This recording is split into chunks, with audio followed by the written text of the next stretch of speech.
Buenas noches, boa noite a todos y todas que están asistiendo a esta live tan linda y tan importante con Sabine y con Leandro. Bom, eu vou apresentar um pouquinho o projeto. Oi, Leandro. Oi, Sabine. É um prazer ter vocês aqui na UNILA e também no projeto Pedagogia de Fronteira. O projeto Pedagogia de Fronteira é um projeto da UNILA que é coordenado pelo Grupo de Pesquisa e Linguagem, Política e Cidadania, onde participamos diversos pesquisadores, Bruna, Natália, Matias, Valdinei, Júlia, Lauras. Bom, enfim, somos uma série de pesquisadores, Natália, que está por aí também, coordenando o chat conjuntamente com Bruna neste momento. Somos varios y varias pesquisadores que tratamos cuestiones referentes às línguas, à interculturalidade aqui na fronteira. Então, esta live faz uma série de lives. A primeira se iniciou faz algumas semanas com uma live referida ao protocolo de acolhimento para os alunos imigrantes na rede municipal de ensino. Esta é a segunda, é uma série de lives, vamos a ter a terceira também. E para esta segunda, temos a alegria de ter a Sabine e a Leandro, que vão falar um pouquinho sobre direitos linguísticos e que vamos a ter o prazer também de escutar eles. É uma alegria também ter eles no projeto e na UNILA, porque nós sabemos que nestes momentos de pandemia, se reunir com gente, pesquisadores, que a gente tem afectos, que gosta muito, que passaram por aqui, como Leandro, por exemplo, e que sempre vamos a lembrar que ele passou por aqui, pela UNILA, é muito importante, pelo menos através das telas, nos reconhecer, nos conhecer e conhecer um pouquinho dos trabalhos que fazemos. Então, é uma alegria muito grande. Vamos a começar a falar com a Sabine. Vou apresentar primeiro tanto a Sabine como a Leandro, e Sabine vai começar a falar hoje. Bom, Sabine Gorovic possui mestrado em comunicação pela Universidade de Brasília, doutorado em sociolinguística pela Universidade de Paris, a Sorbonne, pós-doutorado pelo Centro Nacional de Pesquisa, também em Paris. Atualmente é professora associada da Universidade de Brasília, tem experiência na área de letras, com ênfase em línguas estrangeiras modernas e tradução, actuando principalmente nos seguintes temas: sociolinguística, tradução, contactos de línguas, bilingüismo, interpretação simultânea e comunitária, legendagem, políticas e direitos linguísticos. Sabine foi diretora de Assessoria de Assuntos Internacionais da UNB, à frente das ações de internalização da universidade, em especial no que se refere às políticas linguísticas e à diversidade linguística, na produção e divulgação do conhecimento. É líder do grupo de pesquisa Mobilang, que tem como principal objetivo analisar uma abordagem sociolinguística os fenômenos de contactos linguísticos decorrentes das mobilidades humanas, questionando a noção de fronteira. Fenômenos diversos de mudança e de misturas de línguas são identificados e descritos, assim como suas implicações no âmbito individual, coletivo e político. É também coordenadora do projeto de extensão Migrações e Fronteiras, a acessibilidade linguística como garantia dos direitos humanos, que visa prover um apoio linguístico à população imigrante em sua relação com as diferentes instituições públicas no Brasil. Bom, como vocês podem perceber, a Sabine tem uma ampla experiência nesta temática. Vai ser um prazer escutar ela. Então, já temos nosso primeiro convidado aqui, que é nosso gatinho, que ele sempre aparece em todas as lives. Olha, vai aparecer aqui, é nosso primeiro convidado da noite. Vamos a escutar primeiro a Sabine. Depois, quando Sabine termine sua fala, vou apresentar o professor Leandro. E depois vamos abrir a perguntas para as pessoas que estão nos assistindo no Facebook, pela página do projeto e também pelo YouTube. Então, Sabine, com você. Muito obrigada, Jorgelina. Boa noite a todas e todos. Leandro, é um prazer enorme estar compartilhando essa fala com você, com a Jorgelina presente. Boa noite a todas as pessoas que estão assistindo a gente.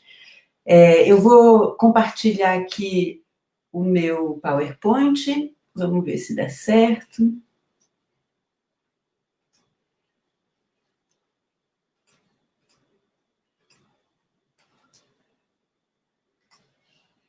Pronto. Então, o título da minha fala hoje é Direitos Linguísticos e Gestão dos Plurilinguismos em Contextos Migratórios e Transfronteiriços. Como a Jorgelina já leu no meu currículo, eu não tenho experiências de pesquisas propriamente nas zonas de fronteira, como é o caso de Foz do Iguaçu. Infelizmente, eu nem conheço Foz do Iguaçu, e como eu falei para a Jorgelina antes do início da live, a primeira coisa que eu quero fazer quando a pandemia finalmente for superada é visitar vocês aí e entender melhor como é que as dinâmicas, né, de contatos e a diversidade linguística se organiza nessa zona específica, nesse lugar específico muito peculiar, né? Mas eu, para poder preparar essa fala, acabei juntando várias experiências de pesquisa que eu fui desenvolvendo ao longo da minha vida, que eu coloquei aqui em resumo nessa tela. Eu trabalhei na minha tese de doutorado a questão do multilinguismo e da negociação dos papéis e das identidades dentro da sala de aula, com foco especialmente em crianças filhas de imigrantes de primeira ou segunda geração.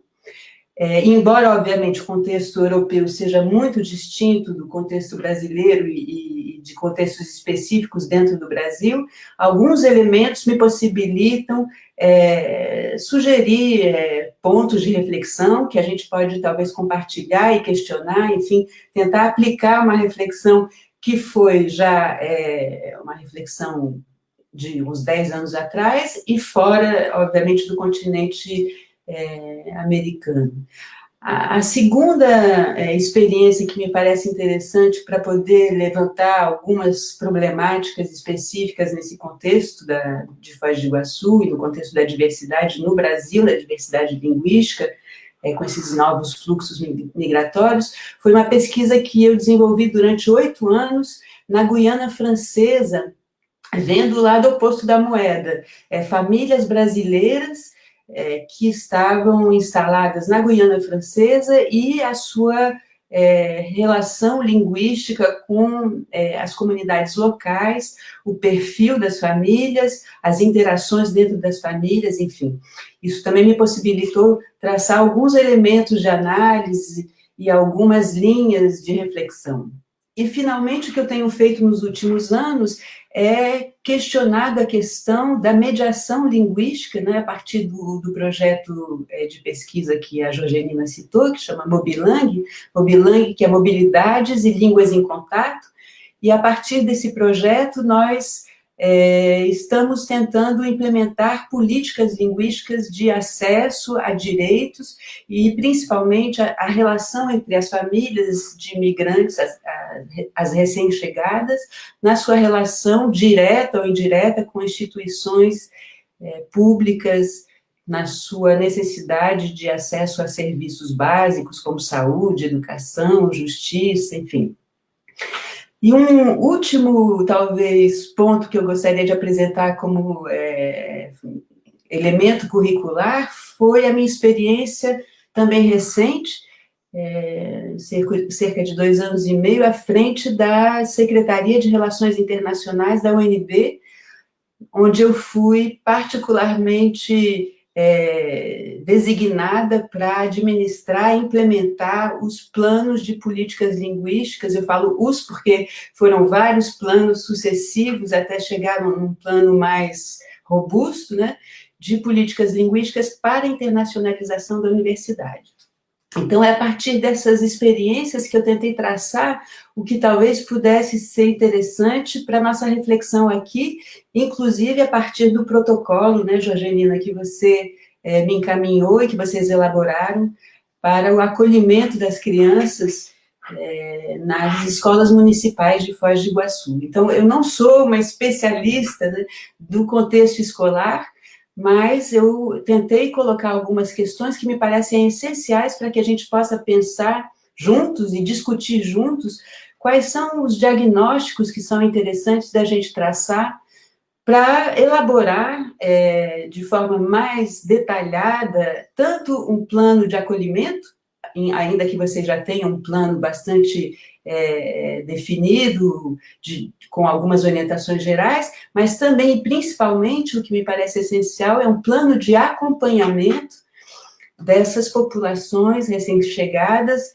dentro e fora da escola, né? Então, por isso, eu coloquei esse primeiro slide para a gente discutir o papel da escola, não apenas como um espaço formador de cidadania, não apenas como um espaço educativo, didático, mas também para essas famílias recém-chegadas, é importante que a gente veja que a escola é uma verdadeira porta de entrada para os alunos, obviamente, mas principalmente também para toda a família que acompanha seus filhos, né, nesse processo de escolarização, e por isso eu tenho sugerido, quando a gente elabora planos de acolhimento, que a escola seja vista como um ponto focal de participação das comunidades na comunidade local.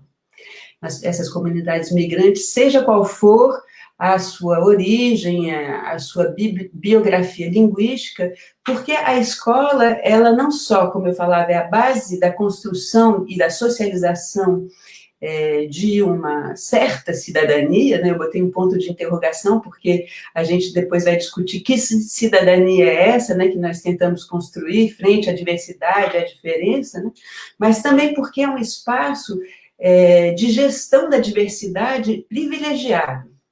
Então, é claro que a gente tem várias tendências, né, no mundo, se a gente for mapear, né, as principais formas de escolaridade, de definição da escolaridade, que a gente tem visto em países tradicionalmente de acolhimento de populações migrantes, a gente pode talvez tentar pensar numa tendência de homogeneização, talvez países que constroem a partir da escola uma normatização bastante contundente, eu diria, né? Por exemplo, países em que a escola é jornada contínua. Aqui no Brasil, alguns municípios estabeleceram a jornada contínua, mas outros não. Mas países em que praticamente 80% da construção social do aluno, da criança, vai se dar dentro da escola. E a família vai entrar quase como um acessório, né? E por isso, muitos países têm tendência a usar, digamos, essa estrutura escolar como uma espécie de balizador para uma certa homogeneidade, uma certa coesão social, né? Por outro lado, outros países claramente se colocam no lado dicotômico, em que há um grande respeito pela diversidade e uma tendência a até criar compartimentos, né, certas diglossias, em que, para conseguir administrar essa diversidade e respeitar, e reconhecer e valorizar, acaba se criando um mapa compartimentado de diferenças.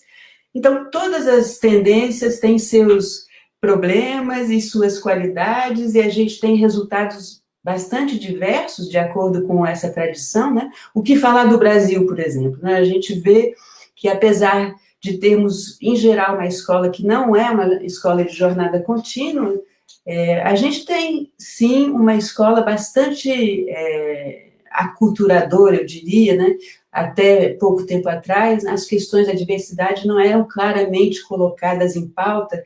Agora, felizmente, a gente tem discussões bastante intensificadas em torno da diversidade, de como integrar as variedades dentro da escola. Então, a grande problemática que se coloca é a questão, para a gente, né, da língua e da imigração. E o que eu chamaria de desafio da integração linguística e social, aqui eu coloquei integração em itálico, porque não é uma palavra que me parece ideal para a gente pensar as relações com a diferença e a diversidade. Por outro lado, é a palavra que a gente tem colocado em pauta nos documentos, né, nos regulamentos e nas questões administrativas, eu acho importante a gente utilizar ela até para poder discutir essa palavra. Então, como eu falava, a tendência da escola pode ser a de tentar um certo tipo de harmonização, ainda que integrando certos tipos distintos de saber, né? E aí se coloca, como eu falava, a dicotomia entre homogeneizar ou valorizar a diferença, manter as distinções e as diferenças tão claramente quanto possível em seus lugares de especificidade, e evitando o que Harris chama de transmissão do currículo oculto da cultura dominante, né? Porque esse currículo da cultura dominante acaba sendo imposto de forma a evitar uma certa crise da coesão social, né, de acordo com essas posturas, né? Agora, o que a gente pode pensar, talvez, primeiro, se esse currículo é tão oculto assim, né, e de que formas esse currículo da cultura dominante, ele pode ser, até um certo modo, repressor e vai criar um obstáculo grande na integração linguística e na integração social desses recém-chegados, sejam eles da escola ou não. Então, para isso, a gente precisa pensar em políticas, né? Políticas que podem ser políticas top-down, de cima para baixo, né? Mas também a gestão do que acontece nessa negociação linguística e na negociação que se dá dentro do próprio contexto e dos comportamentos individuais, né, que a gente chamaria de bottom-up. E aí a gente sabe que nós temos enfrentado contextos de discriminação, de estigmas e hierarquias culturais e linguísticas, que esses sim a gente precisa, de alguma forma, combater, discutir e superar. Então, eu peguei um pouco o documento que vocês elaboraram e parece que vocês já têm uma grande noção clara dos benefícios da diversidade, né? E me parece que é um ponto de partida essencial para a gente discutir outras questões mais específicas, né? Vocês falam de um currículo inclusivo, né?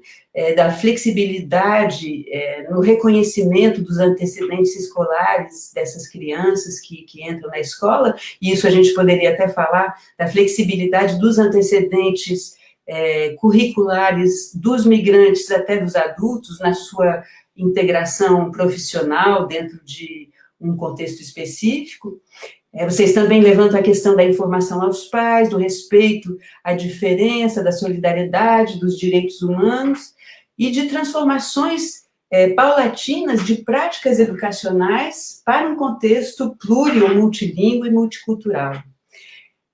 Me parece também que vocês colocam em pauta a questão importante da necessidade de uma mediação linguística nos primeiros contatos iniciais com a escola, entre os pais e a diretoria da escola, o pessoal da escola, isso é essencial. Eu vou levantar essa questão um pouquinho mais para frente também, já que agora é um pouco a minha área de especialidade. Vocês, obviamente, levantam a questão da formação dos professores e da formação continuada, que é essencial, né, o apoio e incentivo aos formadores. É muito importante que os professores, que são os principais agentes, né, dessa gestão, eles sejam apoiados verdadeiramente, né, porque é um trabalho gigantesco e de adversidade, de ter que administrar a diversidade dentro de uma sala de aula, ainda que seja num contexto monolíngue, a gente sabe disso, né? E num contexto como o de Foz do Iguaçu, em que, pelo que eu li dos diagnósticos, existe uma super diversidade atualmente, né? É um desafio imenso para esses professores e é preciso que eles sejam, de fato, verdadeiramente apoiados, não só financeiramente, não só com a questão da formação continuada, mas também com o reconhecimento, a valorização institucional em forma de leis, de regulamentos, enfim. Vocês falam também do reconhecimento dos diplomas, do acompanhamento escolar, e, claro, do português como língua de acolhimento. Imagino que o Leandro vai tocar nesse assunto O apoio para o acompanhamento também das mães e dos pais, da família, né? É importante que a escola encontre em casa também um espaço de consolidação daquilo que ela está tentando adquirir em sala de aula, né? E a orientação inicial, né, para matrícula, enfim, e, claro, uma educação bilíngue que, aos poucos, pode ser pensada de várias maneiras, mas eu não vou discutir propriamente como introduzir essa educação bilíngue nos currículos. Essas são as grandes orientações globais que me parecem muito acertadas e eu diria que são quase orientações filosóficas, né? Agora, vamos pensar na questão da implementação dessas orientações de fato, né? E de como a gente precisa de um diagnóstico muito mais fino das questões e das especificidades de cada zona, de cada região. Porque o risco da gente, de fato, se pautar em orientações que, na verdade, são bastante consensuais entre certos pensadores, né, é da gente fazer uma espécie de copiar e colar de um projeto de acolhimento ou de um projeto de acompanhamento que talvez não seja tão coerente assim com o perfil, ou os perfis, né, melhor falar até no plural, dessas famílias e dessas comunidades que estão chegando e que estão se integrando, ou de comunidades que já estão localmente instaladas há algum tempo. Então, é muito importante que a gente entenda que todas as situações são distintas, né? Mesmo se eu pegar vários estudos sobre zonas transfronteiriças, zonas de fronteiras, migrações pendulares, idas e voltas, eu vou obrigatoriamente chegar a um momento em que eu preciso entender melhor o que está em contato, o que está em jogo, particularmente naquele espaço, né? Então, é importante que a gente também se proteja de uma certa idealização de políticas de orientação global que tendem a criar um mundo mágico da diversidade, um mundo maravilhoso da diversidade. A gente sabe que as coisas não são assim, é preciso encarar de fato os verdadeiros e os concretos conflitos que emergem da diversidade. Isso é algo que não é novo, várias pesquisas da sociologia mostram que, com uma certa proporção, uma certa taxa de imigração, acima dela, existe uma verdadeira ameaça da coesão social, pode acontecer ou ocorrer uma tensão muito forte social, quando existe diversidade demais e falta, talvez, algum tipo de normalização, eu diria, tanto dentro da escola quanto fora dela, né? Por exemplo, a gente tem tendência a enobrecer o bilinguismo, né, o fato de falar uma segunda ou terceira língua. Nas minhas pesquisas, eu vi claramente que muitos bilinguismos ou plurilinguismos são vivenciados de uma forma muito violenta por muitas crianças e até por muitos pais, né, como um verdadeiro problema. E aí eu coloco a questão da dicotomia entre visibilidade e invisibilidade do imigrante. Muitos deles não querem absolutamente ser caracterizados como imigrantes. E eles vão fazer um trabalho pessoal, individual ou de família que vai tender a um total achatamento das suas particularidades. Muitas vezes porque eles vêm de um contexto violento e que a imigração ou a nova vida num país distinto representa também a reconstrução de uma realidade social, a reconstrução de uma realidade emocional. Então, vários tipos de imigração levam a vários tipos de integração e de socialização, né? Então, me parece que o mais importante que a gente possa, de fato, traçar ações e estratégias sempre a partir de um diagnóstico muito fino das situações sociolinguísticas, né? E esse diagnóstico ele não pode ser feito senão a partir de uma parceria robusta e de um diálogo permanente, tanto com as instituições de pesquisa, sejam elas acadêmicas ou não, com as instituições administrativas, né, as prefeituras, e as instituições da sociedade civil, que obviamente também contribuem muito para que essa coesão social e essa diversidade possa ser administrada da melhor maneira possível, né? E esse diagnóstico, esse mapeamento, é um mapeamento de perfis sociolinguísticos que não obrigatoriamente vão condizer com categorias que a gente pré-estabelece. Por exemplo, a própria categoria de etnia ou nacionalidade, muitas vezes, ela acaba não sendo coerente para a gente analisar tipos de inserção, tipos de gestão, né? As categorias, elas precisam emergir da nossa observação e da nossa análise sensível dos dados, seja ela em sala de aula ou fora dela, né?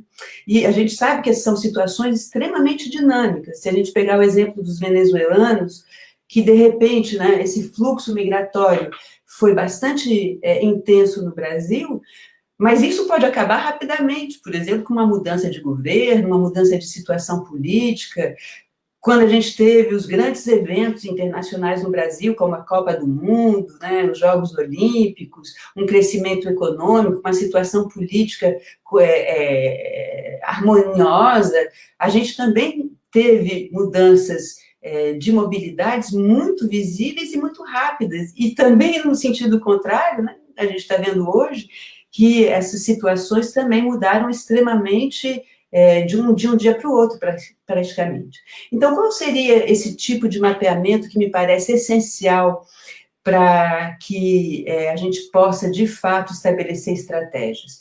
Eu diria que, primeiro, um diagnóstico do contexto migratório local, e isso vocês fizeram bastante bem, né, uma história migratória da cidade, mas também perfis migratórios dos alunos. Então, questões, por exemplo, do tipo de mobilidade que, até hoje, acomete certas famílias. Elas vão e vêm, elas se estabelecem, elas chegaram no Brasil com um projeto de instalação no Brasil, ou elas encaram o Brasil como uma situação provisória?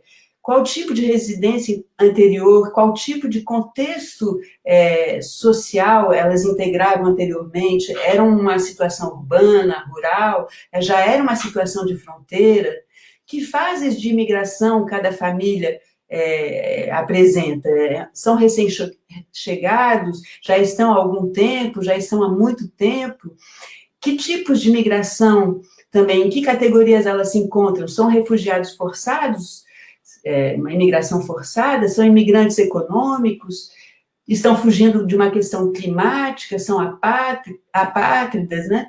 E que tipo de biografias linguísticas tanto as crianças quanto os pais vão apresentar frente a uma norma escolar?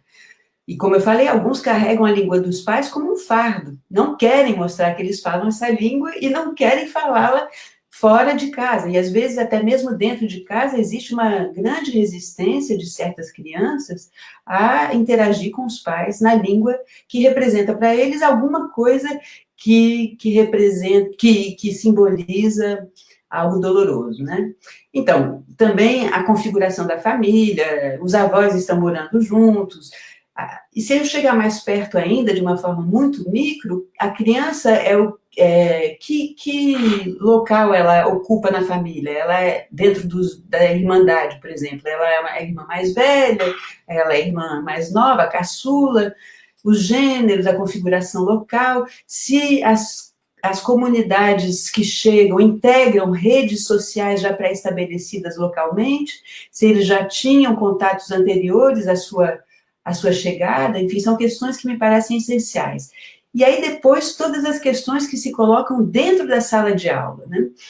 Por exemplo, uma análise das observações, e uma análise a partir de observações das interações nas escolas, deveriam ser sistematizadas nessas políticas de acompanhamento. Então, olhar essas crianças e ver se elas vão se afirmando à medida do tempo, se elas quebram regras, se existe um sentimento de competição e de exclusão, se há um fortalecimento ou um achatamento dos estereótipos, que tipo de formatos são gerados pelas próprias crianças quando ela está frente a normas escolares, tarefas escolares, a didática da escola, né? E como é que ela coloca em prática uma certa competência que já foi adquirida, talvez, até anteriormente à sua chegada ao Brasil, por exemplo, e a capacidade que ela tem em usar essa competência. Então, a gente precisa colocar as crianças em situação de atores, de sujeitos, e não só sempre tentar levar em consideração os imigrantes como objetos de integração, de acolhimento, de inserção. A capacidade da criança de produzir, mas também de reproduzir formatos que a própria escola vai impor. O que a gente chamaria, talvez, e que eu tentei utilizar e construir, um conceito que eu chamaria de um índice de convergência, que, obviamente, ele não é regular. Eu me afasto e me aproximo dessas regras escolares, dessas normas, né? Então, esse plano de ação local e nacional, ele precisa ser, como eu falava inicialmente, pautado não apenas em iniciativas das escolas, das universidades, dos pesquisadores, mas verdadeiramente das instituições que precisam ter acesso a essas informações. A gente precisa também fazer uma meia-culpa na academia de que, se as instituições administrativas e públicas não têm um diálogo muito constante com os pesquisadores e as pesquisas, é também porque a academia vive numa espécie de torre e de bolha, né? E é indispensável, por meio dos projetos de extensão, me parece a via mais interessante, que esse diálogo se estabeleça de forma permanente, até para que os decididores possam entender do que a gente está falando, e levar isso em consideração na hora de aprovar um projeto de lei, né?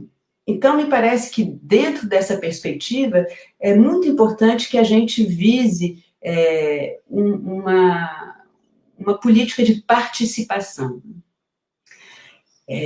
Eu vou fechar a minha fala, eu acho que eu cheguei no meu tempo, com uma espécie de conclusão, talvez um pouco mais filosófica também, já que eu venho da área dos estudos da tradução. Eu sempre tento entender como é que a tradução intervém na migração, mas também como é que a migração se pauta nos processos tradutórios, né? Migrar é tanto se traduzir. Eu estou o tempo todo tentando me traduzir para o outro, quem sou eu, e em processos de comparação. Nós lá não fazemos assim, nós não falamos assim, mas é também ser traduzido pelo interlocutor, em processos interativos, né? Mas migrar também é o tempo todo estar traduzindo aqueles elementos que a gente está aprendendo a conhecer, aprendendo a integrar. Então, o migrante é um tradutor, né? E um tradutor enquanto um ponto de contato entre dois universos, dois ou mais universos culturais, e, infelizmente, também ele é o locus de todos os conflitos, né? A tradução, ela sempre vai introduzir uma dimensão da perda, e a imigração também, o que foi deixado para trás, o que foi esquecido, o que foi abandonado. Isso é muito doloroso, mas a tradução introduz também um ganho e uma ampliação, uma relação, e isso é um elemento que também pode ser observado nos fenômenos migratórios. É muito importante que a gente não veja a migração como um fenômeno negativo, tanto na questão da gestão, enquanto algo difícil de administrar, enquanto problema, mas também enquanto próprio processo de migração. As migrações podem ter um lado muito construtivo e muito alegre, muito feliz. E se a gente escuta os depoimentos de migrantes, a gente vê que, por um lado, há um sofrimento que é carregado, né, a noção da perda, como eu dizia, mas há também uma vitalidade impressionante na forma de querer construir algo novo, de querer integrar algo novo, que é também próprio da tradução, né, uma desconstrução. Então, a tradução é uma forma de ingressar num universo simbólico onde todas as partes estão envolvidas e todas as partes se ampliam. né? Nós em contato com o outro em contato com a gente. É uma relação que sugere algo que no francês a gente chama de mise en commun, que é difícil de traduzir, aliás, mas é uma relação. E de alguma forma eu queria fechar com essa frase: a diversidade, ela se impõe, ela se coloca. Claro que a gente pode observar em muitos lugares que há um achatamento, há uma homogeneização, uma normatização, uma resistência à diferença, mas aos poucos não tem jeito, a diversidade se impõe, e hoje, por exemplo, o cuscuz o cuscuz marroquino é quase que o prato nacional na França. Então, ainda que a França tenha, né, políticas de resistência e de padronização que estão mudando, né, mas que são bastante paradigmáticas. Então, eu queria finalizar com essa frase e dizer que eu fico muito, muito feliz de discutir essas questões com vocês. Eu tenho certeza que o Leandro vai poder dialogar com esses pontos de uma forma muito qualificada sobre também o papel do português como língua de acolhimento, e que vocês todos vão poder também compartilhar com a gente depois a sua experiência em Foz do Iguaçu, que, como eu dizia, eu não conheço. Era isso, Jorgelina, muito obrigada. Eu vou descompartilhar aqui. Obrigada, Sabine, você despertou na interlocução muitas perguntas. Enquanto você falava, muitas perguntas apareciam. Os colegas estão interactuando no chat, temos vários colegas, como vi o professor Antônio, o professor Andrés, vi o Enrique Hamel, desde México, que mandou um saludinho para a gente. A Rod Morelo está aqui também. Vi alguns coleguinhas já por aí enquanto você falava. Então, vão aparecer, com certeza, perguntas e questionamentos. Foi ótimo, Sabine, foi ótimo. Foi muito lindo você ter também feito essa interlocução com o documento. Eu vi que a Bruna, a Natália, que estão interactuando no chat, elas compartilharam também o documento, o protocolo. Acabamos de publicar, tem apenas 2 meses de publicação, então é bom as pessoas se apropriar e conhecer esse documento. Bom, e agora vamos com o Leandro Denis. Vou apresentar Oi, Leandro, boa noite. Vou começar com sua apresentação. Boa noite. Bom, Leandro Rodrigues Alves Denis é doutor em Linguística pela Universidade Estadual de Campinas, desde 2013 docente da Universidade Federal de Minas Gerais, foi professor visitante na UNILA entre 2011 e 2013, mais recentemente foi pesquisador visitante na Universidade de Grenoble e na Universidade de Ohio, com apoio da CAPES e da Fulbright, respectivamente, onde desenvolveu pesquisa sobre ensino de línguas em contexto de migração de crises. Na UFMG, tem oferecido disciplinas, coordenando projetos de extensão e orientando trabalhos de graduação e pós-graduação sobre o tema. É membro da comissão científica do exame CELVI-BRAS e foi um dos coordenadores do português do programa Mais Médicos para o Brasil. É autor de livros didáticos e textos teóricos na área de português como língua adicional. Seja muito bem-vindo ao UNILA, Leandro. Leandro é um querido da casa. Pode começar, Leandro. Jorgelina. É um prazer estar aqui neste momento com vocês. É um prazer participar dessa mesa com a Jorgelina e com a Sabine, bem. É a primeira vez que estou numa mesa diretamente com a Sabine, né? Muito bom te ouvir. E queria, como disse a Jorgelina, né, eu fui professor da UNILA entre 2011 e 2013. Realmente eu tenho muita saudade da UNILA, de Foz do Iguaçu, de maneira mais geral. Foi uma experiência indelével, assim, né, que realmente marcou muito minha trajetória.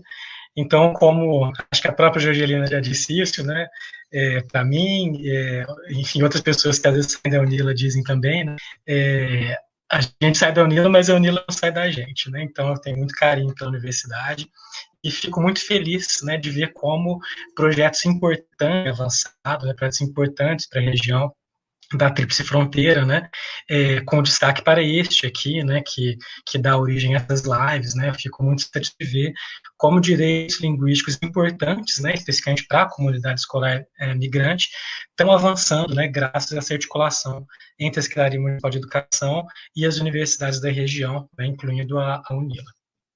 Então, eu vou compartilhar aqui com vocês a minha apresentação.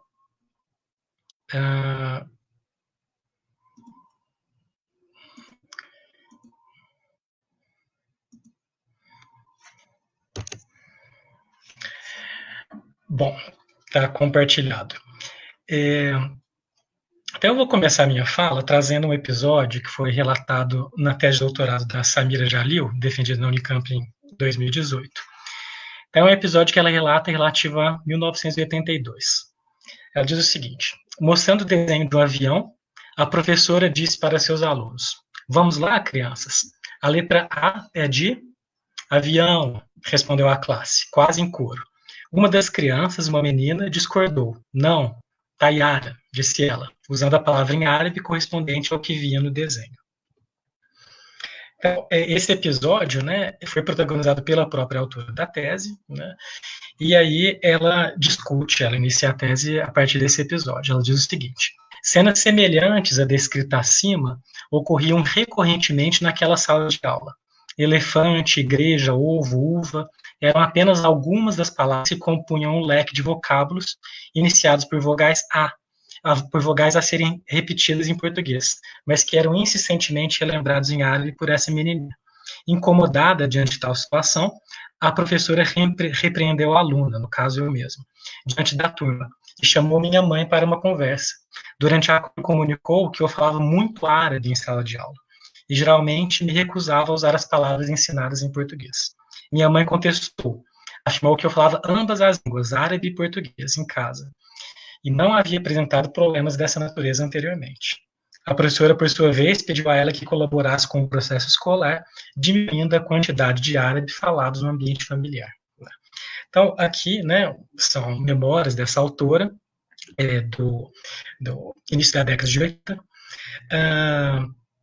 e que mostram uma certa política escolar, né, ainda que implícita, que estava em jogo, né, nesta escola. Né. Então, algumas perguntas, né, para iniciar a minha fala aqui. Será que essa realidade está superada no sistema educacional brasileiro? Né? E que passos precisam ser tomados com uma estruturação de uma política efetiva para o acolhimento a estudantes como essa garota de origem árabe? Então, como vocês sabem, né, o Brasil é um país constitutivamente multilingüe, né? Segundo aí um artigo de Morello e Seifert, de 2019, temos 56 línguas faladas por descendentes de imigrantes, são dados de Altenhofen, cerca de 180 línguas indígenas faladas no Brasil, temos a língua brasileira de sinais e outras línguas de sinais também que têm sido estudadas, 32 municípios com 12 línguas cooficiais, né? Sendo 4 línguas de imigração e 8 línguas indígenas. Em Foz do Iguaçu, especificamente, como mostra o protocolo de acolhimento, né, desenvolvido aí pela equipe da UNILA, em parceria com a Secretaria Municipal de Educação, essa diversidade está presente nas escolas, né? Então, aqui tem esse gráfico, a gente observa que em 2019 a gente tinha 307 imigrantes de origem paraguaia nas escolas, nas séries iniciais, né, do fundamental em Foz do Iguaçu, mas tem uma grande diversidade, também aí a presença de venezuelanos, né, então, e não só alunos vindos da América do Sul, né, mas a gente tem também aqui já a presença de sírios, né, e alunos de países como Haiti, Indonésia, Iraque, enfim, né, existe uma diversidade considerável. Apesar dessa diversidade que é constitutiva, né, do Brasil, de modo mais amplo, houve uma série de políticas que produzem o monolinguismo, né, uma delas, marcante na nossa história, foi o Diretório dos Índios, né, por meio do qual o Marquês de Pombal proibiu, né, o ensino em outras línguas, né, então ele deveria ocorrer simplesmente em português, né, a língua do príncipe. Essa política objetivando produzir o monolinguismo, né? Não foi exclusiva do período de colonização do Brasil. Então, durante a ditadura Vargas, por exemplo, né, foi marcante a repressão à língua alemã, italiana, ao japonês, né, dada relações conflituosas, né, com a Alemanha, Itália, Japão, naquele momento. Então, aqui, esse é um aviso, né, emblemático, né. No Brasil, fala-se somente o português, né, a despeito de toda esse multilinguismo, né, a gente tem essa frase de ordem, né. Então, é um momento, e como mostram diferentes autores, em que essas línguas foram fortemente reprimidas, e isso teve impacto direto nas próprias escolas, né? As crianças, por vezes, eram incentivadas a delatar os pais que conversassem dentro das próprias casas línguas que não o português, né? Então, isso era considerado um crime contra a pátria, né? Falar uma outra língua que não o português. Isso não é algo exclusivo do processo histórico brasileiro, né? Então, aqui eu trago uma citação de Gadei e Pechet, que dizem que, para se tornarem cidadãos, os sujeitos devem, portanto, se liberar dos particularismos históricos que os entravam, seus costumes locais, suas concepções ancestrais, seus preconceitos e sua língua materna. Então, no próprio processo de formação dos Estados Nacionais, a língua materna ela tende a ser vista como um entrave para a cidadania, né? Então, um bom cidadão tem que se liberar da sua cultura local, da sua língua materna e falar a língua nacional, né? Então, existe uma indistinção que é historicamente produzida entre língua nacional, língua oficial e língua materna, né? Como se elas se sobrepusessem, quando elas nunca se sobrepõem, né? E no caso de uma região de fronteira como Foz do Iguaçu, isso é ainda mais evidente. Essa tradição monolíngue que tem marcado o Brasil, né, ela produz seus efeitos nos próprios documentos oficiais e educacionais, né? Então, aqui eu trago um documento de Minas Gerais, que é o documento de referência, que está sendo revisado agora. Esse documento, em de 2018, afirma o seguinte: é importante ter em mente que o aluno já utiliza a língua portuguesa cotidianamente. Isso significa que ele já domina pelo menos uma das variedades dessa língua, e que podemos e devemos partir de seus conhecimentos intuitivos de falante da língua, né?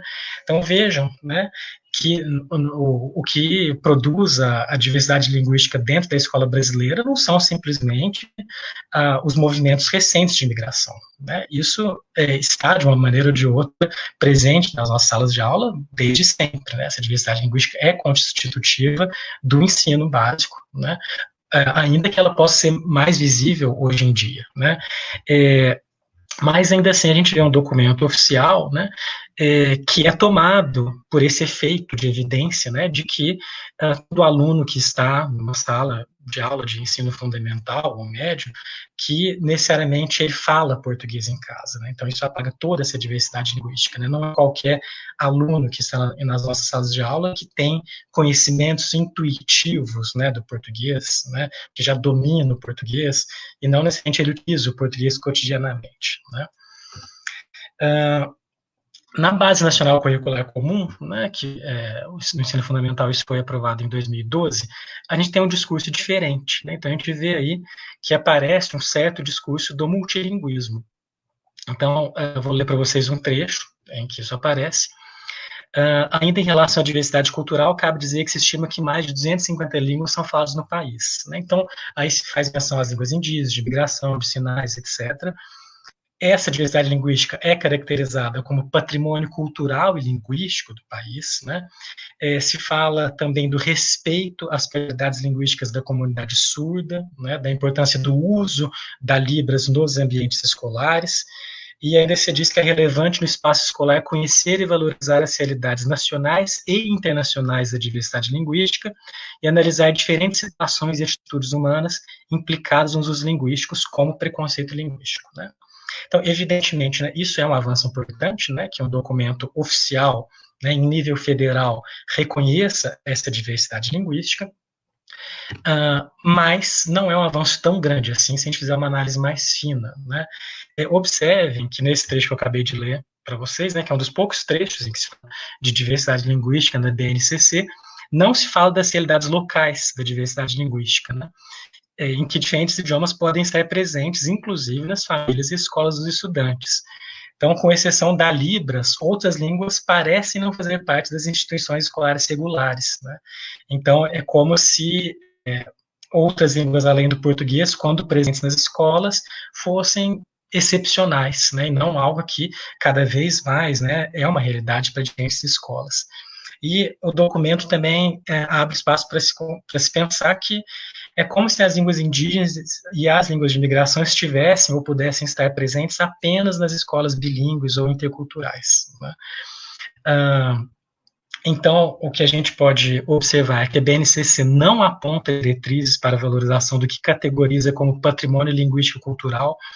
Ela não tem em vista as necessidades educacionais específicas dos estudantes de ensino básico, cuja língua materna não é o português, né? Embora ela tenha sido elaborada em um momento bastante propício para isso, né? Porque do atual governo, né, de extrema-direita, que de fato tem um discurso um discurso abertamente contra, né, os grupos minoritarizados, incluindo os migrantes, né, a gente tem falas do nosso representante máximo, de que o Brasil não pode ser uma bagunça, não pode virar a casa da mãe Joana, né, políticas, além das falas, né, políticas concretas que buscam restringir direitos importantes dos imigrantes.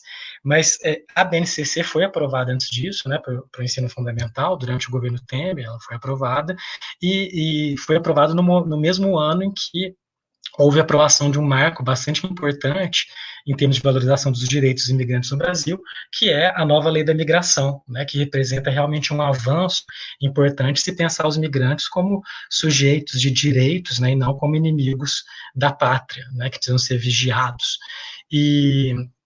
Mas ainda assim, né, embora o momento, né, fosse favorável, né, esse momento de discussão, de valorização de direitos dos imigrantes, a gente vê que a BNCC avança muito pouco de a gente pensar nos direitos específicos que dizem respeito aos direitos linguísticos e educacionais, né? Então, por exemplo, a BNCC sequer faz menção à necessidade de se considerar especificidades no processo de alfabetização de alunos que têm baixa proficiência em português porque não têm o português como língua materna.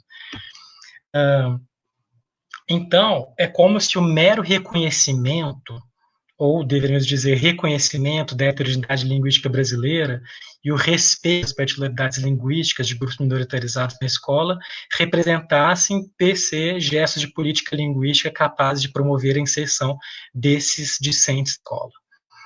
Então, eu diria que aí a gente observa os efeitos de um certo discurso contemporâneo sobre o multilinguismo, que se assenta sobre uma contradição entre seu discurso formal universalizante e sua prática concreta de segregação, né? São palavras da Dani Orlandi, que é algo que a gente observa não só quando se fala de direitos físicos, né, mas também quando se fala de maneira mais ampla de direitos de minorias, né?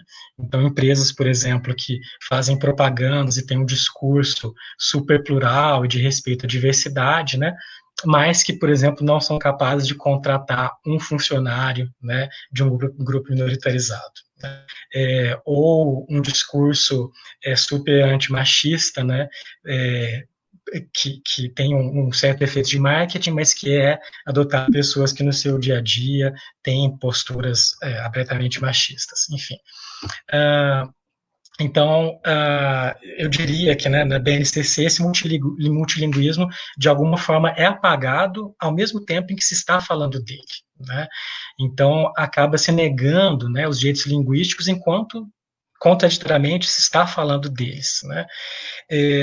Isso é contraditório com o fato de que a BNCC expressa o compromisso do Estado brasileiro com a promoção de uma educação integral para todos os estudantes, né? Então, se a gente está pensando nessa educação para todos os estudantes, a gente tem que considerar necessariamente as suas necessidades específicas, né? A gente não pode pensar, por exemplo, né, no ensino de português apenas para aqueles que já têm o português como língua materna, né?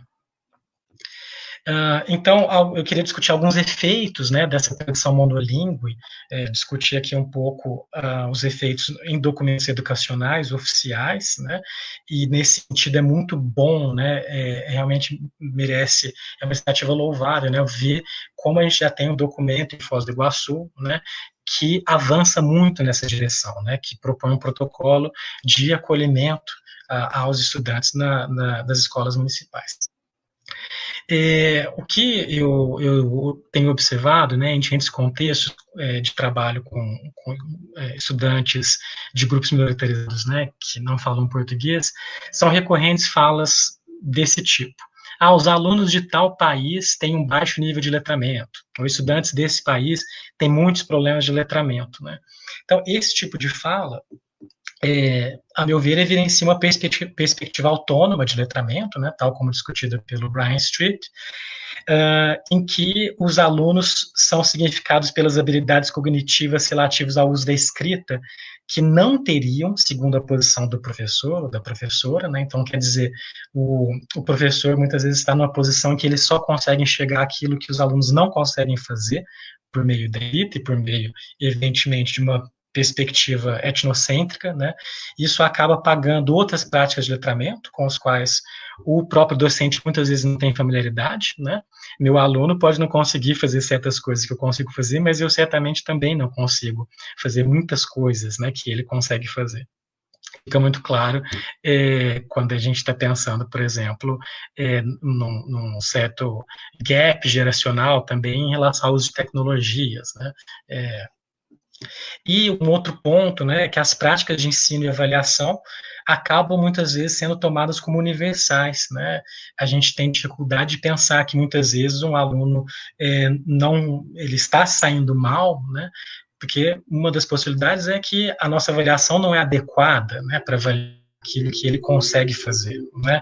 Eu me lembro sempre de um estudante adulto, uma vez que me procurou, do Timor-Leste, conversando em português comigo, com muita proficiência, e ele tinha sido classificado para um curso no primeiro nível de português, né, e o próprio aluno se queixava que ele não sabia conjugar verbos, né, e eu conversei com ele 20, 30 minutos, né, e eu não observei nenhuma dificuldade de conjugação verbal, né, e depois eu fui ver a prova de classificação desse aluno, né, era uma prova de completar lacunas, né, para conjugar verbos entre parênteses, aqueles exercícios bastante característicos no ensino de línguas, né, e ele não estava acostumado com aquele tipo de exercício de completar lacuna, né, conjugando verbo que está dado no infinitivo, mas ele não tinha, evidentemente, nenhum tipo de problema de conjugação verbal. Eu tinha falado com ele e ele conjugava os verbos super bem, assim, considerando até um padrão normativo do português.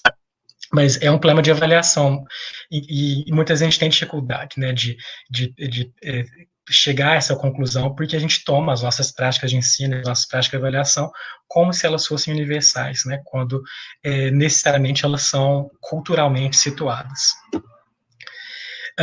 Uma consequência, né, que pode parecer quase caricatural, mas que infelizmente é comum em alguns contextos, é que, por vezes, os alunos migrantes acabam sendo patologizados. Tem uma reportagem do Estado de São Paulo, de 2017, segundo a qual 18 dos 30 imigrantes matriculados em uma escola em São Paulo foram encaminhados com suspeitas de autismo, dislexia, déficit de atenção ou déficit de aprendizagem. A gente sabe que com alunos brasileiros cuja primeira língua é o português, isso nem acontece, né? Existe uma patologização na escola, né? E assim, você transfere para o aluno, né, o ônus de um certo ensino que por vezes não funciona, né? Então, é o aluno que tem algum problema, né, e não é o sistema de ensino que não dá condições para que ele avance, né? E isso é muito sério, né? Você encaminhar um aluno com um rótulo, né, de autismo, de dislexia, o que for, quando muitas vezes não tem nada a ver com isso, né? Porque muitas vezes o aluno acaba, ou a família do aluno, eventualmente, pode acabar assumindo esse rótulo, né? E isso tem efeitos subjetivos e efeitos para o processo de escolarização, que podem não ser pequenos, né? É um processo bastante violento. Em nome do respeito às singularidades de estudantes de grupos minoritarizados, tendo em vista seus supostos déficits de letramento, os docentes adotam, não às vezes, atitudes como, vamos deixar para lá, né? Ele não entende mesmo, eu vou fingir que eu estou ensinando, ele finge que está aprendendo, né? Mas, coitado, ele não tem intenção de aprender mesmo, né? Então, isso é uma atitude que, eventualmente, pode ser observada, né? Ou, né, uma outra atitude é de você considerar que aquele aluno é tímido, né, ele não tem interesse, ele é rebelde. Então, por exemplo, eu ouvi relatos de professores aqui em Belo Horizonte, né, bastante incomodados que certos colegas estavam incomodados, assim, porque uma aluna chinesa só dormia em sala de aula. E ela só dorme, ela não tem interesse nenhum, né? Mas por que será que ela só dorme? Ela tinha acabado de chegar ao Brasil, né? Uma proficiência baixíssima em português, né? Imaginem o que é um chinês recém-chegado ao Brasil tentar acompanhar uma aula de história, de geografia, de língua portuguesa, né? Ela no 9º ano do fundamental. E, enfim, né, é mais fácil a gente dizer, né, que é a aluna que está desinteressada do que muitas vezes reconhecer o óbvio, né, bom, vamos nós ficar 4 horas ouvindo uma aula em chinês, se a gente não sabe nada chinês, né, para ver se a gente consegue manter a atenção, né, então, enfim, são questões, né, que são críticas. Então, nesse sentido, eu reforço, né, o pioneirismo desse documento orientador e protocolo de acolhimento de estudantes imigrantes na rede municipal de ensino, que é, de fato, um avanço incrível, né, para a gente garantir esses direitos dos migrantes nas escolas. Bom, se a gente não tem uma preocupação nesse sentido, né, a gente certamente vai estar contribuindo para a exclusão educacional, né, desse grupo que já tende a ser minoritarizado. Aqui eu trago dados que foram disponibilizados pela Acnur e foram computados aí por uma dissertação de mestrado que eu orientei, da Amélia Neves, que acompanhou uma criança síria matriculada numa escola de ensino público em Belo Horizonte. Então, na dissertação, ela recuperou esses dados que mostram aí, né, na verdade, um abismo entre a proporção de pessoas em situação de refúgio matriculadas nos diferentes segmentos de ensino, né, quando comparada à população mundial que não está em situação de refúgio, né. Vocês podem ver que sempre existe uma diferença bastante importante, né, no ensino fundamental, a população em situação de refúgio, isso em 2015 era de 50%, né, aquela que estava matriculada no ensino fundamental, e o restante da população, né, que não está em situação de refúgio, 90%, né, e essa diferença só aumenta conforme o nível de escolaridade aumenta, né? Então, no ensino médio, só 22% das pessoas em situação de refúgio estão no ensino médio, né, e para o restante da população, 84%, e no ensino superior, 1% em oposto a 34%, né? Claro que esses dados, eles não são absolutos, né, mapear tudo isso é difícil, aqui até tem uma diferença, alguns dados são de 2015, outros são de 2014, isso não se refere ao Brasil especificamente, mas, né, a gente tem vários elementos para imaginar que isso também está acontecendo no Brasil, né, e não só em relação à população em situação de refúgio, mas aos imigrantes de maneira mais geral. E são várias questões, né, que explicam esse abismo, né, entre esses dois grupos, e um deles, né, muito provavelmente tem a ver com a falta de políticas linguísticas nas escolas para esse público migrante. Então, gostaria de reforçar a necessidade imperativa de uma política linguística de fato para o acolhimento a estudantes migrantes no ensino básico brasileiro, uma política que valorize não só o português, mas também as línguas dos estudantes, em uma perspectiva aditiva de bilinguismo, né? Uma política que valorize as línguas e culturas de origem, uma política que permita, que contribua para um melhor rendimento escolar nas diferentes disciplinas. Isso implica, inclusive, né, oferecer condições para que o aluno compreenda como funciona aquela escola, né? As escolas não funcionam da mesma forma em todos os países, as diferenças podem ser bastante consideráveis, né? E tem casos muito interessantes de professores que se dão conta, né, de como certas coisas que são muito naturalizadas para a gente, né, não são nada óbvias para quem está vindo de uma outra cultura. Então, por exemplo, caso de alunos imigrantes que recebem uma advertência escrita, né, por algum motivo, por não terem feito uma tarefa escolar, e recebem aquilo e apresentam para o pai com orgulho, achando que aquilo é um elogio, né, Então, tem questões dessa natureza, né, o calendário escolar, né, o tipo de interação que se estabelece entre professores e alunos, né, tudo isso é culturalmente marcado. Né. Então, essa política linguística precisa também sensibilizar os alunos para esse funcionamento da escola. Né, e, de maneira mais ampla, né, uma política linguística pode contribuir também para uma melhor adaptação ao Brasil, né, adaptação no sentido de inserção, uma inserção mais digna, né, no Brasil. Considera fundamental também que essa política linguística contribua para a educação do entorno, para recuperar um conceito da Terezinha Maia, né? Ou seja, é importante a gente pensar não só na política linguística para os migrantes, os alunos migrantes em si, né? Mas também para os brasileiros que convivem com os colegas migrantes, né? E para a comunidade escolar de maneira mais ampla. Né? Isso pode ser feito por meio de projetos, né, por exemplo, que sensibilizem a comunidade para a questão da migração, né, e não trabalhar apenas focando nos migrantes. Né? Ou seja, uma política que contribua para o questionamento de etnocentrismos, para o respeito à diversidade, para a abertura para o outro, para o conhecimento de outras línguas e construções culturais. Então, alguns passos fundamentais para a estruturação dessa política. É preciso articular de modo cada vez mais consistente, né, parcerias entre a Secretaria de Educação e as universidades da região, né, como já tem ocorrido, é muito bacana em Foz do Iguaçu.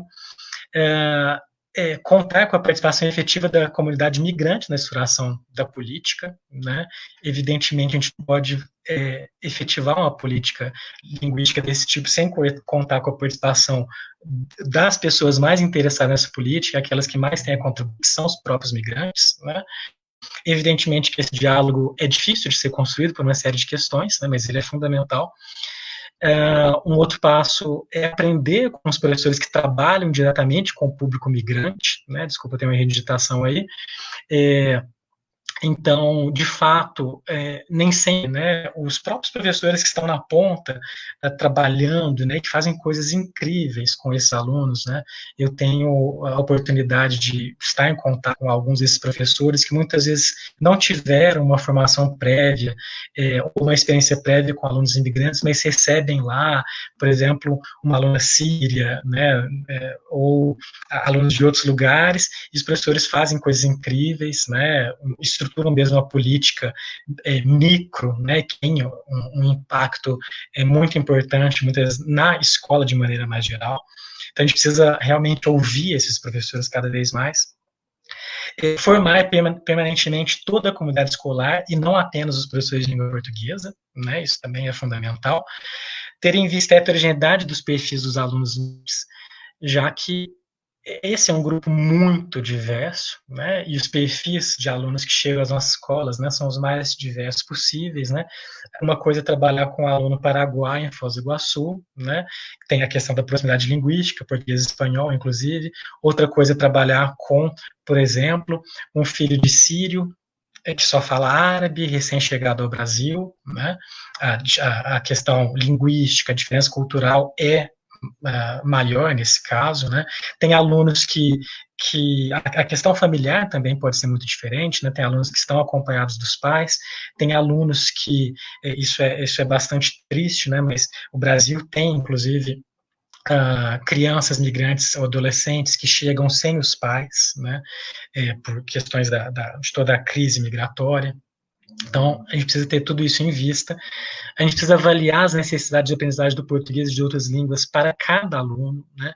Ter uma avaliação tão precisa quanto possível, para a gente poder saber, inclusive, né, se esse aluno tem condições ou não de acompanhar minimamente cada uma das disciplinas da escola, né? E as demandas linguísticas também são diferentes conforme a disciplina em questão, né?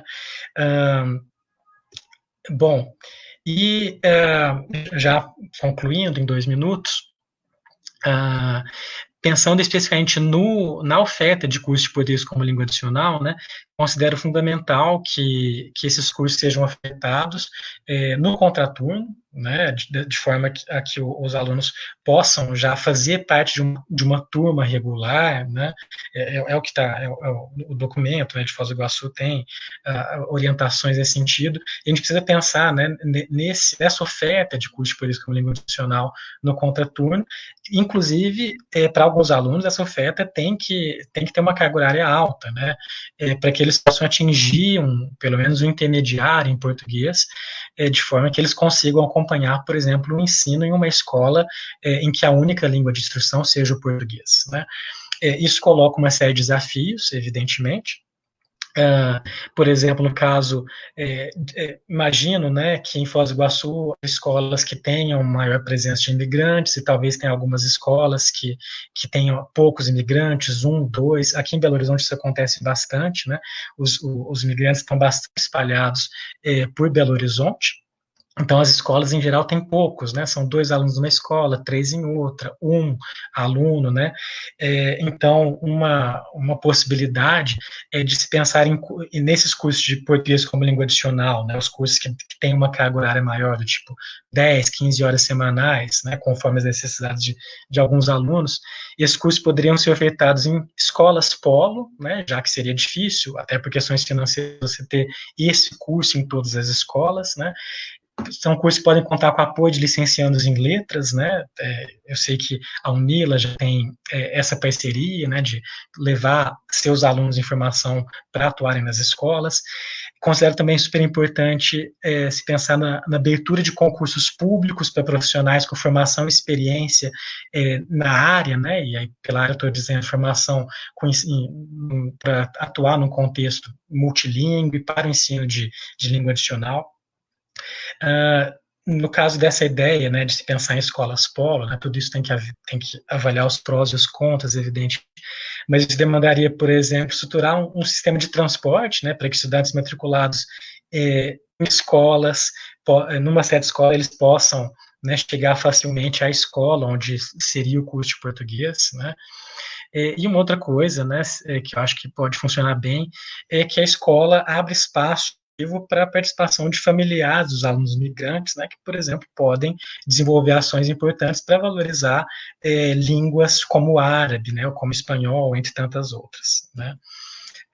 Bom, então, para concluir, considero fundamental, né, políticas linguísticas de fato, que sejam estruturadas por meio de articulados dos atores, que ofereçam condições efetivas para a aprendizagem do português como língua adicional, mas que busquem acolhimento em línguas, no lugar de focarem apenas o português como língua de acolhimento, né?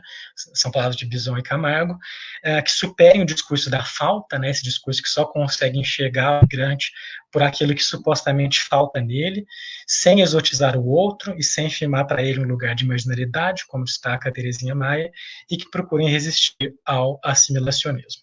Então, agradeço muito a participação de vocês, que estão as referências, e vou deixar também o meu e-mail, depois posso colocar aí no chat, né, e gostaria de agradecer também a CAPES, né, do que eu discuto aqui, são reflexões que eu pude fazer graças também ao financiamento que me permitiu realizar uma pesquisa na Universidade Grenoble-Alpes, onde eu conheci um pouco da maneira como se acolhem crianças e adolescentes franceses numa escola.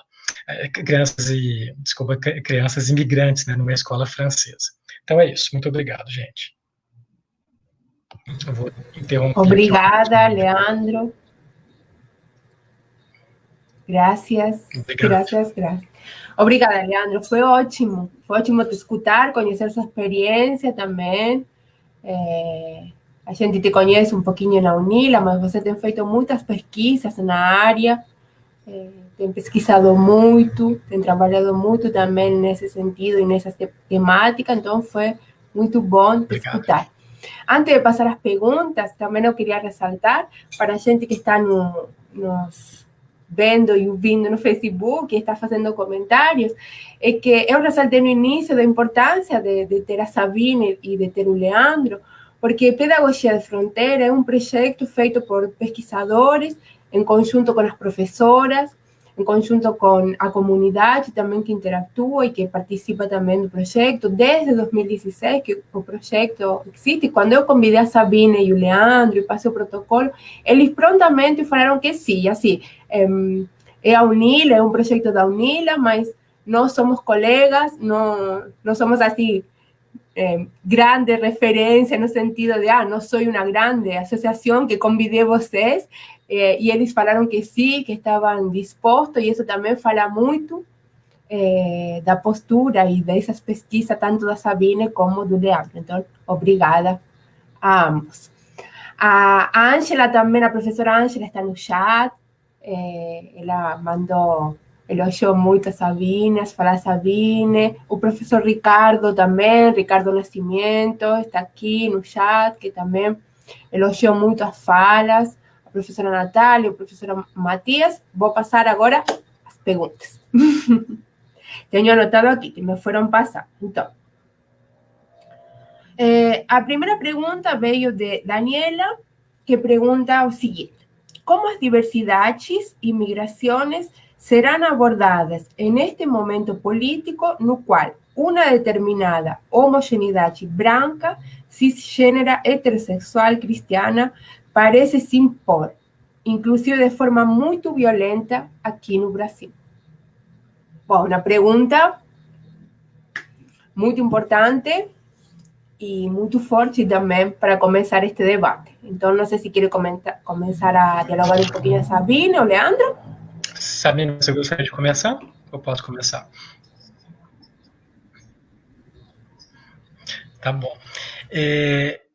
Bom, é um fato, né? O Brasil, infelizmente, assim como outros países do mundo, tem vivido um fortalecimento da extrema-direita, né?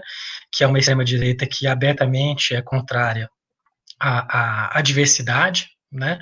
Então, que é uma extrema-direita que insistentemente, né, reproduz discursos de ódio contra diferentes minorias, né, incluindo os imigrantes, né, mas não só eles, né, e quando a gente está falando de minorias, são os grupos minorizados, né, que muitas vezes são são maiorias que são representadas como minorias, né, como negros, mulheres, né. Então, para ficar especificamente em relação aos imigrantes, né, recentemente fiz um levantamento de discursos do atual presidente em relação aos imigrantes, levantamento que eu fiz com a Ana Cília Cossi Bison, professora da Unicamp, por conta de um artigo, e de fato é bastante assustador, né, ver a quantidade de coisas que já foram ditas e reditas, né, contra os imigrantes, e que isso também acaba legitimando, né, acaba fazendo com que outras pessoas se sintam à vontade para reproduzir, a tal ponto que já houve casos no Brasil, né, de imigrantes que foram assassinados sob gritos de, bom, você é imigrante, ou que volte para o seu país, né, ou quando fulano for eleito, né, vocês não vão poder mais ficar no Brasil, né? Isso foi noticiado, né? Isso infelizmente acontece, né? Então, eu assumo que é uma posição de que, longe de serem falas sem efeito, né? Falas que vêm de certos lugares institucionais, são falas que têm um efeito muito grande, né? Se a gente assume uma visão performativa de linguagem, né, é evidente que essas falas têm um impacto muito grande. Discuto um pouco isso com a Ana Cecília nesse texto, a Ana Cecília Bison, nesse texto que a gente escreveu. Então, respondendo a sua pergunta, né, é muito difícil, de fato, às vezes, eu sou tomado por uma certa desesperança, né, quando a gente vê tanta coisa que tem acontecido, né, e nesse sentido também agradeço a oportunidade de participar deste momento, porque acho que esses momentos, assim, são uma espécie de um sopro, né, de alívio, de esperança para a gente, né. Então é muito difícil, né, a gente ver como certas políticas vão sendo desestruturadas, né, e aqui a nova lei da imigração, mas houve depois, né, retrocessos, e são instituições, né, e pessoas que têm, infelizmente têm, né, os MEC, Ministério Público, né, Itamaraty, tem lugares de resistência importantes, né, muitas vezes de servidores públicos, por exemplo, né. Então, eu acredito muito na nossa capacidade de resistência, né, e acho que os professores, em particular, né, que estão na ponta, né, os professores dos diferentes níveis de ensino, né, podem estruturar, como estruturam de fato políticas, né, que são de resistência, né, no nosso espaço da sala de aula, né, formando alunos, por exemplo, para respeitarem o outro, né, num processo que é sempre tenso, né, e cada vez mais, justamente pelo avanço de questões como a escola sem partido, tudo isso, né, mas acredito muito, né, que a gente consegue resistir, né, enfim, então, acho que é nisso que eu tento me segurar, né, quando realmente bate, assim, para onde que a gente está indo, né. É isso. Eu acho que o Leandro respondeu com todos os argumentos, mas uma coisa que eu queria reforçar que o Leandro já tocou é que, de fato, são discursos que já existiam e que não eram autorizados, né? A gente não descobriu de repente que emerge uma população reacionária. Essa população já estava ali, silenciada, né? Provavelmente, e de fazer esse discurso que é institucionalizado, deu uma autorização global para que as pessoas expressassem algo que já estava em gestação, e é isso o mais triste, porque o estúpido do presidente que fala essas bobajadas todas, ele vai passar, mas a população, ela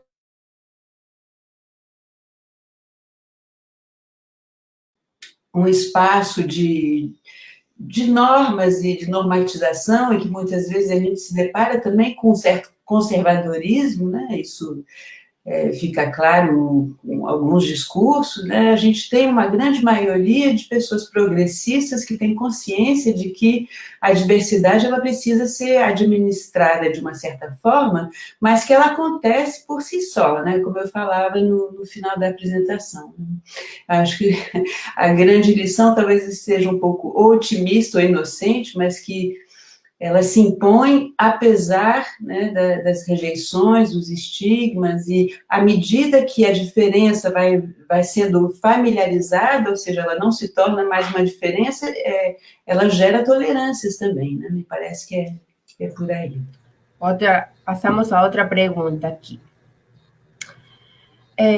Como garantir, professor Leandro, que o Estado assegure os direitos linguísticos de todos se as próprias normativas legales, como você apontou, são excludentes?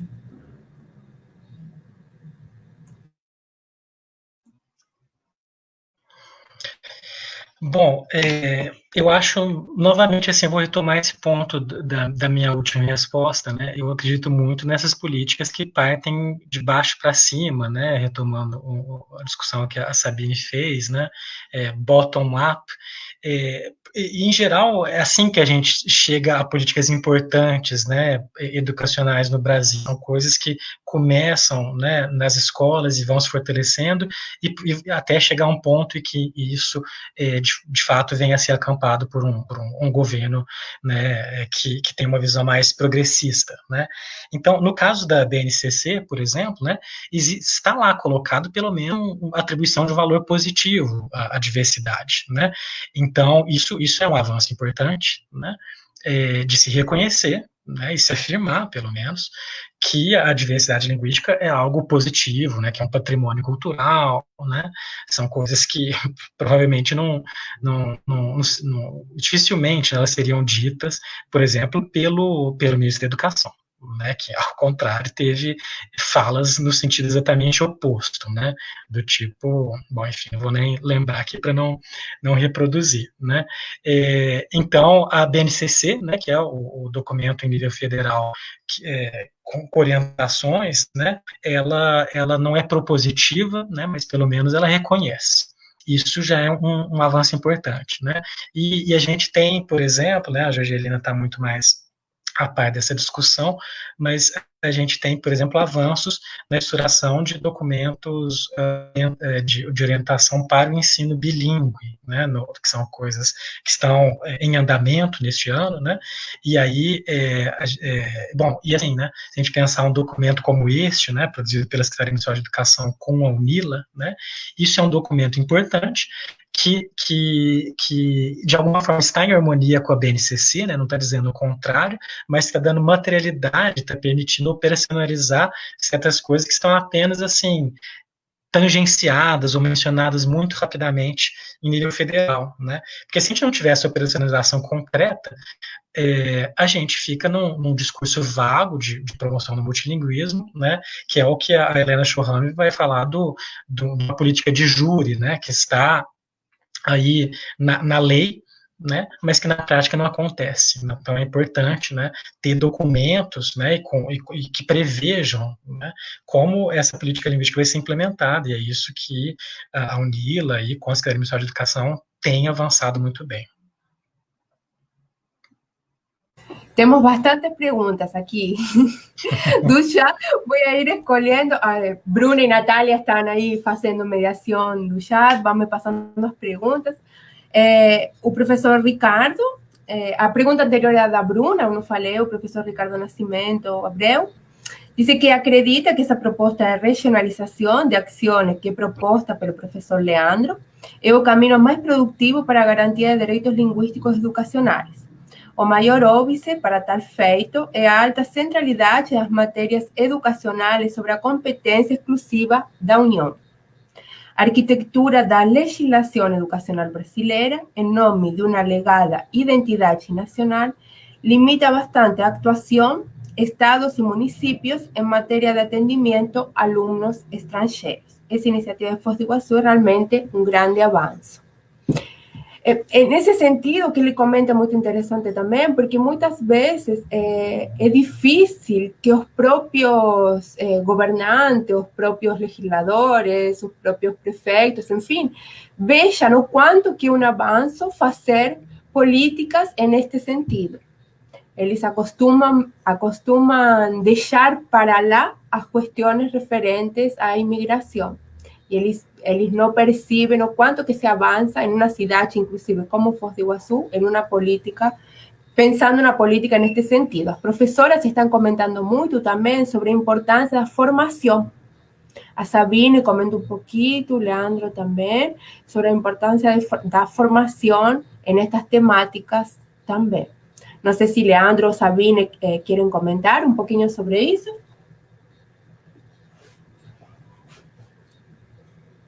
Vai começar, Leandro? Começa, Leandro. Leandro, começa. Tá bom.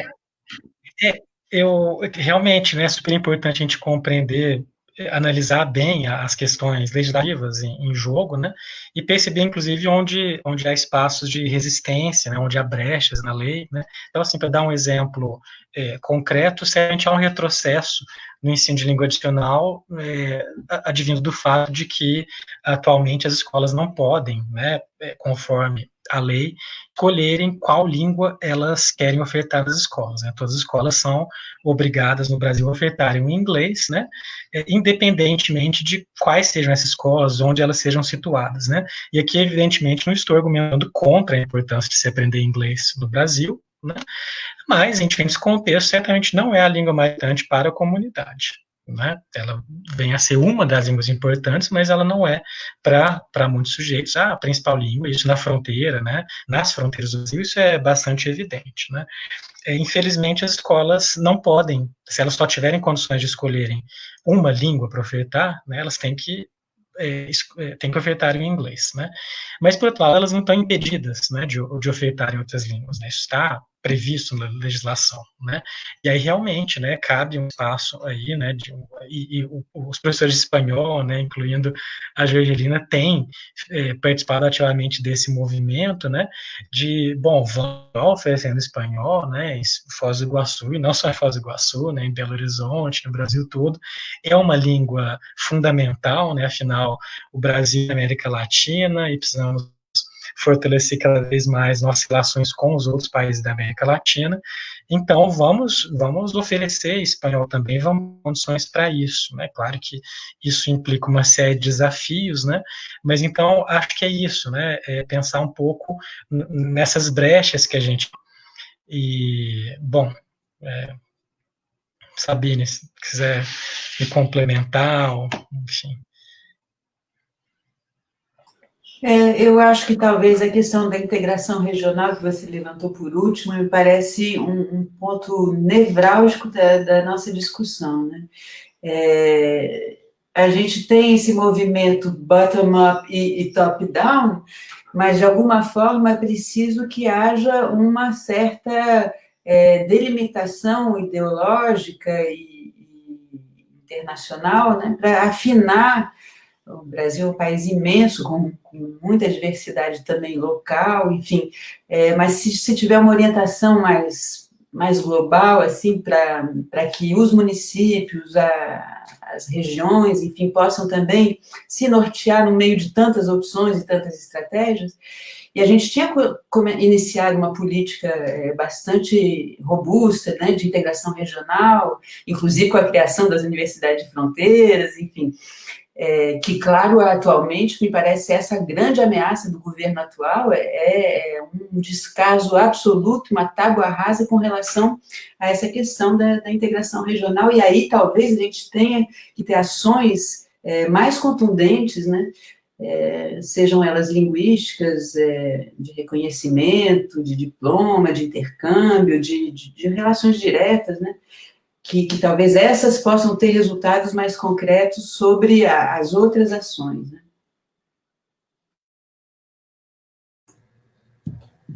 Vou pegar uma pergunta para a professora Sabine e depois podemos ir caminhando para o final também. Estamos a 1h35 de live.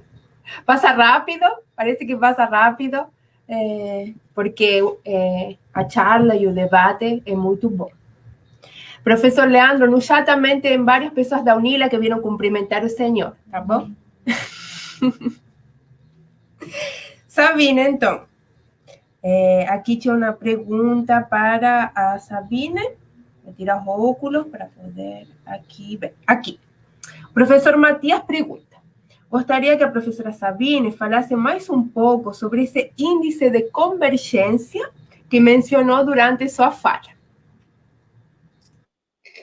Então, o índice de convergência foi um índice que eu inventei, quer dizer, que eu inventei, conceitualizei, quando eu fiz a minha tese sobre as crianças na escola na França, em Paris, né? A gente definiu uma tarefa que nos parecia bastante coerente nesse plano de orientações do reconhecimento, da valorização das práticas e da diversidade, e cada criança tinha que expor durante meia hora, 1 hora, algum país da escolha deles, né, em termos escolares ou não. E, obviamente, as crianças filhas de imigrantes escolhiam o país dos pais, até porque era muito mais fácil conseguir informações sobre esse país. E foi a partir desse corpus, né, que eu observei durante um ano letivo inteiro, né, 30 crianças apresentando cada uma a sua vez esse país. A gente dava um guia para estruturar a apresentação e, a partir dos discursos e da forma como a criança enunciava o seu conhecimento do país e a sua relação com esse país e a comparação com a França, eu fui criando, a partir de variáveis linguísticas, esse índice. Ou seja, a criança, às vezes, se aproximava daquelas normas e das ferramentas didáticas e escolares, e, às vezes, ela se distanciava dependendo da temática, enfim. E algumas crianças, e aí eu fiz uma espécie de análise de cluster, algumas crianças se reuniam num perfil que tendia a se distanciar das normas escolares, ao passo que outras tendiam a replicar e a realmente reproduzir as normas e as competências que elas aprenderam na escola. E esse cluster não era obrigatoriamente só de crianças migrantes ou não. Isso que era interessante. Muitas crianças que eles chamavam de franco-francesas, né, também se encaixavam em determinados perfis que se distanciavam das normas escolares. Então, é muito complicado falar isso em tão pouco tempo, mas basicamente é isso. Mas se vocês quiserem, eu vou mandar para a Jorgelina o livro que eu mostrei inicialmente, que é a versão em português da minha tese, um pouco retrabalhada, e que explica bem esse índice de convergência, se vocês tiverem mais interesse. Com certeza, Sabine. Tive muitas pessoas que se interessaram, inclusive nessa e em outras questões, a partir da sua fala e da fala do Leandro, é que fizemos um recorte da fala pelo tempo. Outras pessoas também perguntaram se a conversa ficará gravada. Sim, fica gravada, tanto aqui no Facebook, e depois também vamos a subir no YouTube, para que fique aí também gravada como registro do projeto, como registro da fala e da importância de vocês.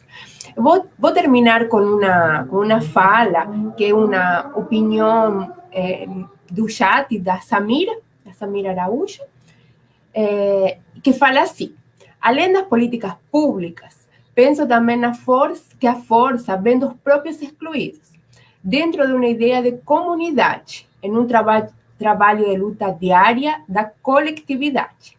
Quanto mais criarmos debates como este, fortalecemos instituciones como a UNILA, movilizaciones como obras producidas, por exemplo, como projetos também, entre outras formas da sociedade buscar outros caminhos de resistência. Avançaremos sempre. Então, muito obrigada, Sabine, muito obrigada, Leandro. Foi ótimo estar uma sexta-feira aqui com vocês, foi ótimo estar no papo. A Maite está por aqui, a Maite Celada apareceu aqui por aqui. Então, obrigada, Natália e a Bruna, que fizeram também a mediação, o Ricardo, Antônio, Matias, Valinei, toda a gente que eu vi por aqui, que participou, as professoras, a Viviane, o sindicato de Foz do Iguaçu, que também participou, Daniela e as profes que estiveram aqui presentes. Obrigada, foi ótimo. Muito, muito obrigada também, Jorgelina, e toda a equipe. Vocês fizeram uma organização sem falha nenhuma. E, Leandro, eu fui muito feliz de ter esse debate com você. Espero que a gente continue isso, talvez na própria UNILA, presencialmente dessa vez. Isso. A próxima vez, presencialmente. Aí tem que ser algum dia que não seja sexta-feira à noite. Muito obrigado, foi um prazer estar com vocês duas. Agradeço toda a equipe de organização e todo mundo que participou aí. É muito bom estar neste momento com vocês. Obrigado. Sim, foi muito bom também ver as professoras aqui do município, para entender que para elas, é um projeto delas, elas têm que se apropriar de isso, é com elas. Obrigada.